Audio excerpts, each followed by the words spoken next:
Halo, Assalamualaikum warahmatullahi wabarakatuh.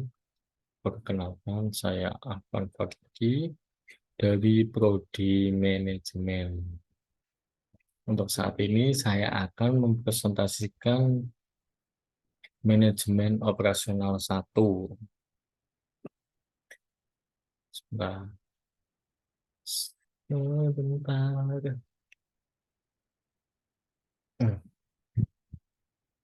Manajemen operasional 1. Kasus pertama, pola produksi perusahaan ABC berencana memilih salah satu pola produksi dengan analisis incremental cost.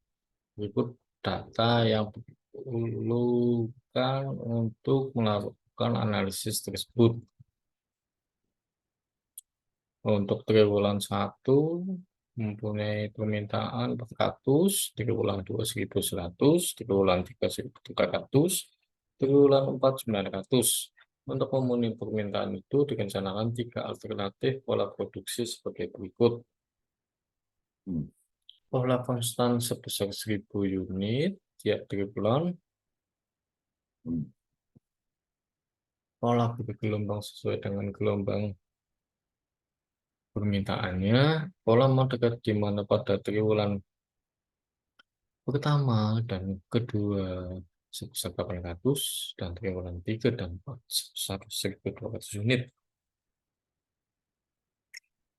Tentukan pola produksi mana sebaiknya dipilih oleh perusahaan bila diketahui biaya simpan 250 per unit triwulan, biaya subkontrak 600 per unit, biaya kerja lembur 200, dan biaya kerja lembur harus dibayar bila produksi melebihi 1.500 unit per triwulan. Setiap pertambahan 100 per produksi akan diperlukan biaya diputarkan tenaga kerja 15.000, sedangkan bila kurang dari 100 unit sebesar 25.000.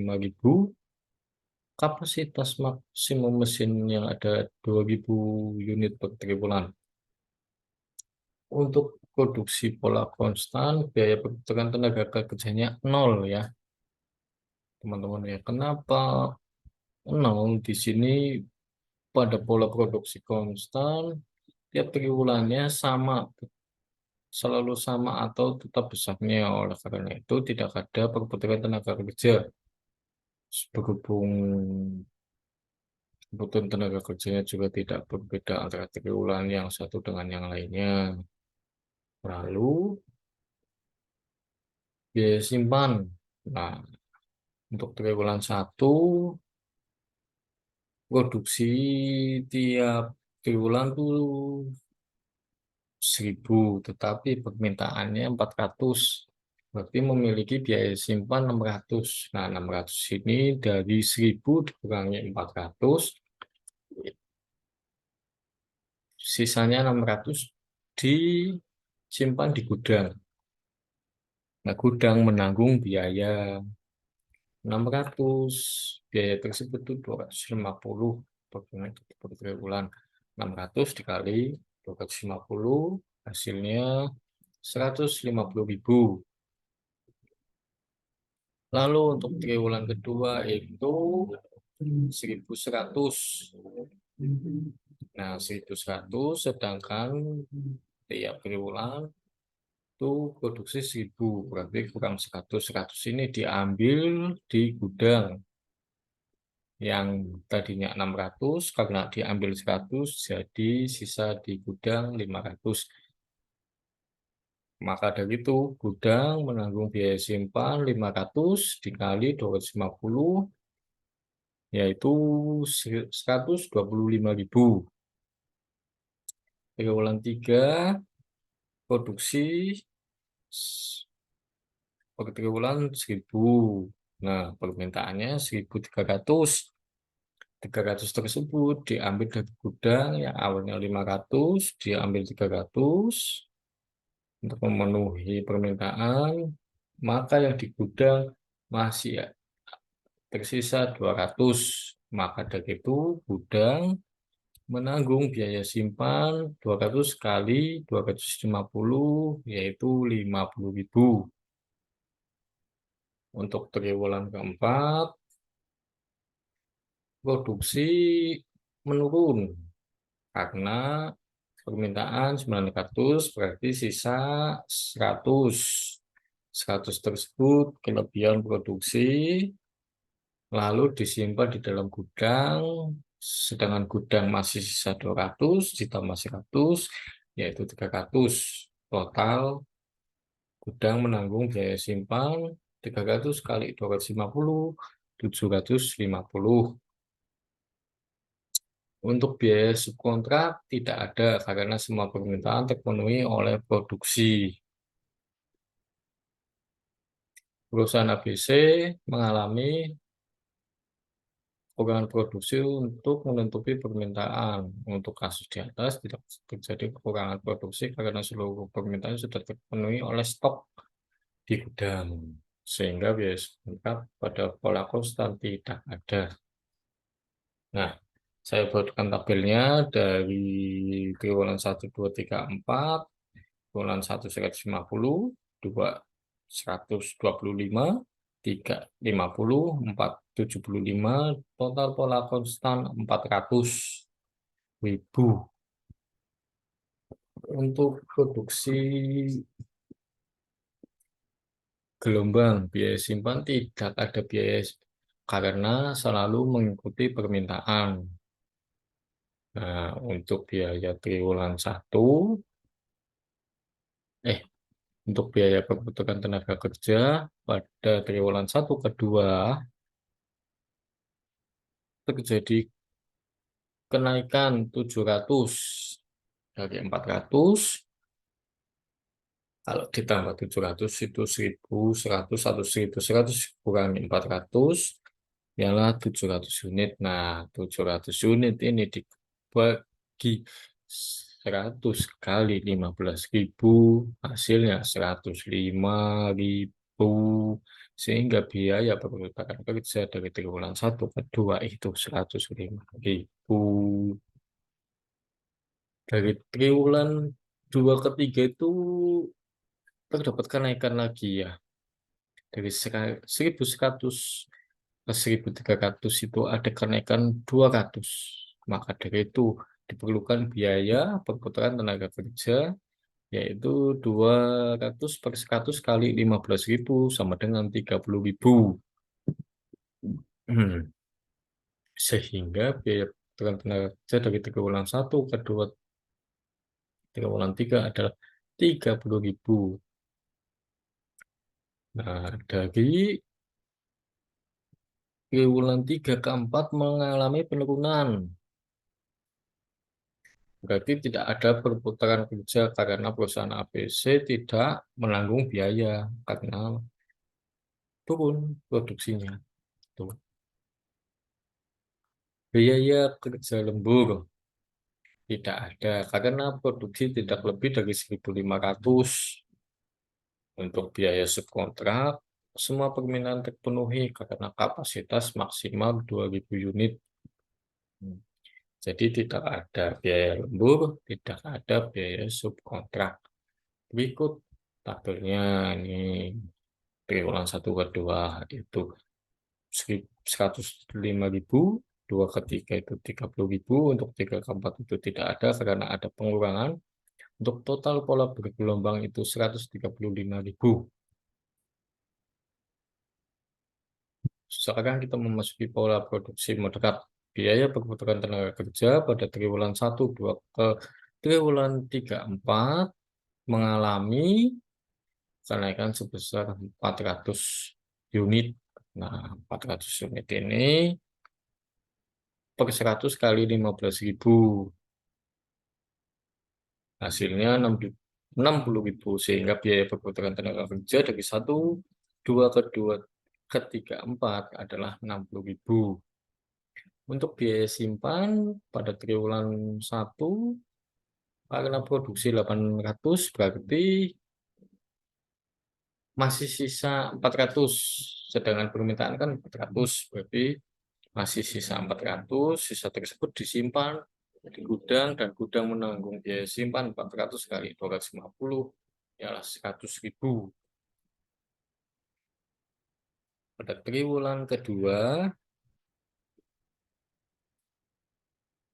produksi sejumlah 18, sedangkan permintaan 1.100 mengalami kekurangan. Kita mengambil dari gudang 4 yang stok awal 400, lalu kita ambil 300 dan menghasilkan stok akhir pada gudang 100. Nah, 100 tersebut adalah biaya simpan. Biaya simpan gudang 100 kali 250 ialah 225 gitu. Untuk triwulan 3 produksi 1.200, lalu karena permintaan 1.300 berarti kurang 100, kita 100 mengambil pada gudang 100 unit, sisa kita terakhir itu stok akhir kita. Maka dari itu stok di gudang kosong, Tony Hill, dan perusahaan ABC tidak menanggung biaya simpan atau nol. Nah, untuk triwulan keempat produksi 1.200, sedangkan permintaan 900, maka kelebihan produksi 300. Maka dari itu gudang menanggung biaya simpan 300 kali 250, 975.000. Biaya lembur tidak ada karena tidak mencapai 1.500 unit, dan biaya subkontrak pun tidak ada karena semua permintaan terpenuhi. Total pola moderat 200.000 tambah 60.000 sama dengan 26.000. Total biaya atau incremental cost pola produksi, pola kostan 400, pola bergelombang 130, pola moderat 260. Berdasarkan tabel di atas, untuk meminimalisir biaya produksi, maka produksi memakai pola produksi bergelombang. Karena pola produksi bergelombang tersebut lebih rendah dari pola produksi konstan dan pola produksi moderat. Kasus 2. Manajemen proyek berikut adalah kegiatan proyek XYZ dengan data kegiatan sebagai berikut. Nah, ini datanya. Kegiatan A, waktunya 2, B3, C2, D4, E4, F3, G5. Untuk pendahulu, dari C itu A, D itu B, E itu C, F itu C, G itu E, dan D. Lalu kita diminta untuk buatlah jaringan untuk proyek ini dan hitunglah slug time-nya dan tunjukkan jalur kritis pada proyek ini. Nah, untuk yang A adalah jaringan, saya sudah membuatkan jaringan dari start A, lalu C, lalu ke F dan E, B, lalu ke D, lalu ke G, E, lalu ke G. Kenapa kok bisa A, ke C? Karena C itu pendahulunya sebelumnya A, lalu E dan F itu pendahulunya sebelumnya C, lalu D itu pendahulu sebelumnya adalah B, lalu G itu pendahulu sebelumnya adalah E dan D, lalu kita finishkan G dan F difinishkan.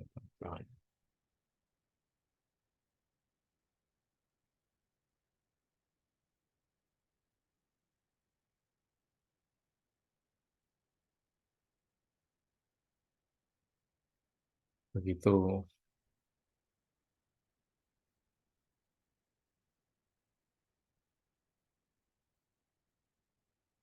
Nah, untuk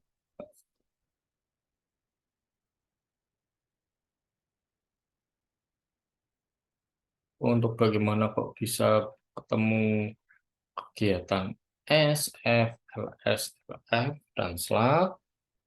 Saya akan menjelaskan pada jaringan pada proyek ini. Nah, LS itu berada di kiri atas, F itu berada di kanan atas, lalu LS itu berada di kiri bawah, LF itu berada di kanan bawah. Saya tidak tulis memang karena saya menulisnya di tabel, langsung di tabel saya mencoret-coret di buku, jadi saya tetap akan menjelaskan untuk A ini waktunya 2, C2, F3, E4, G5, D3, B3, D4. Maka berarti di sini 0, di sini 2. Nah, lalu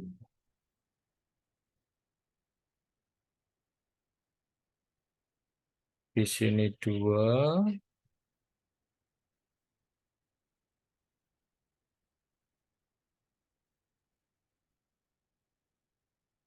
di sini 4.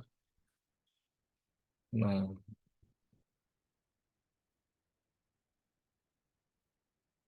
kita tulis waktunya di sini aja nih ya rekan-rekan ya. 2, berarti di sini 2 juga.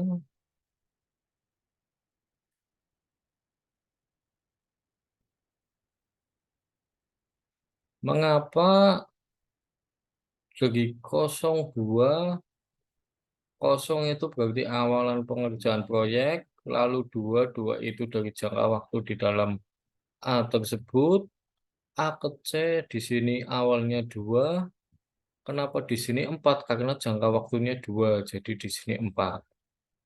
Itu. Nah, berarti kan di sini 4, 4, sini 7. Kenapa di sini 7? Karena jangka waktu pada F itu 3. Maaf kalau tulisannya nggak bagus. 3. Begitu, teman-teman. Kita berarti sedang membahas forward pass. Bentar, ini muka saya tidak kelihatan nanti. Gantangan saya. Ini B3. Waduh. B3, D4.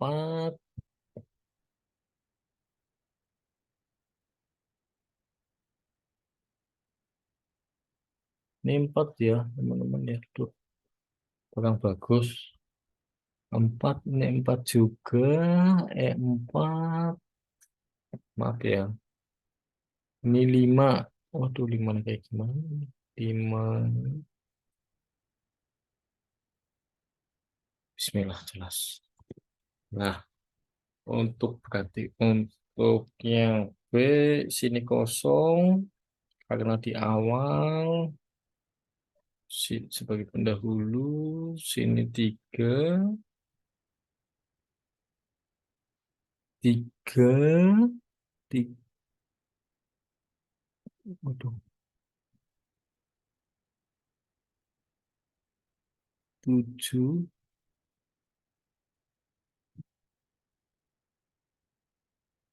7.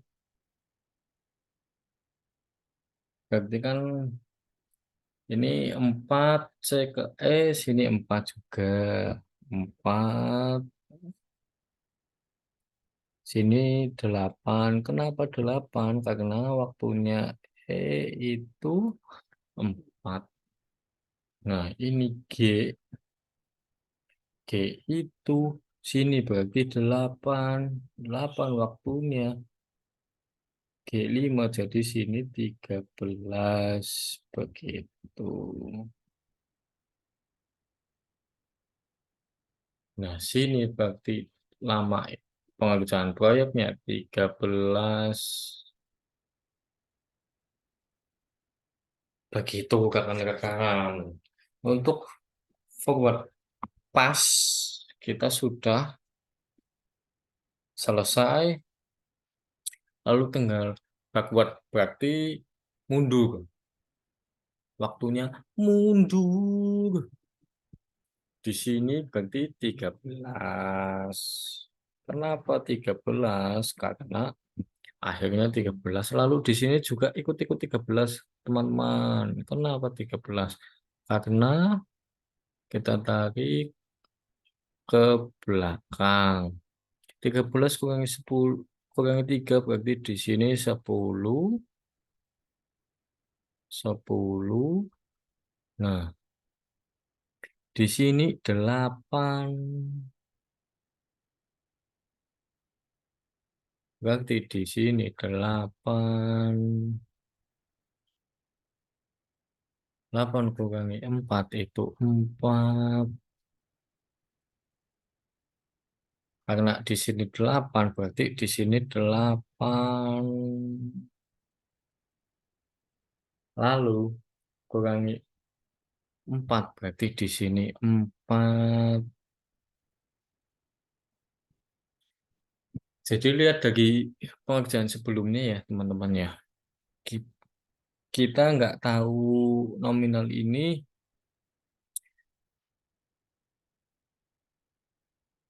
tanpa kita paham sebelumnya dan berapa lama pengerjaannya juga nggak bisa gitu. Ini berarti ini 1. 4 kurangi 3 itu 1. Berarti kalau B itu nggak langsung dikerjain besoknya. Di hari besoknya, hari pertamanya itu baru dikerjain. Begitu. Ini yang C 10 atau 4? Ayo. Kalau saya 4. Karena paling, kalau backward itu paling minim, paling kecil. Begitu teman-teman. 4 kurangi 2 itu 2. Berarti ini di sini 2.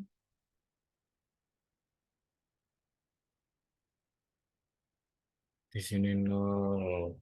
Begitu. Nah, ini saya sudah menjelaskan, sudah mengisi angka-angka pada jaringan. Nah, slug itu yang hasilnya 0. Dalam arti tidak ada sisa. Contoh hasilnya 0, tidak ada sisa, atas bawah sama. Kayak 47, bawahnya 10, 13 itu tidak sama.